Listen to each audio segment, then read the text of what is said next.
Hello guys, my name is Gailas Jana Saverola and I'm now reciting the Desiderata by Max Ehrmann 1927.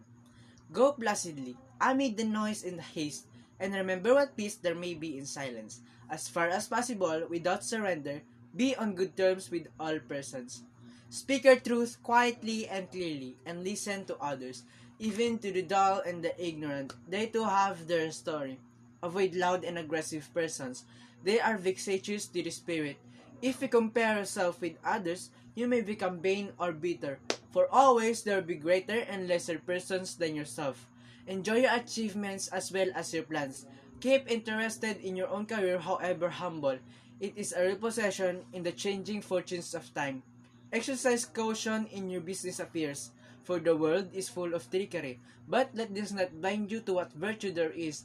Many persons strive for high ideals, and everywhere life is full of heroism.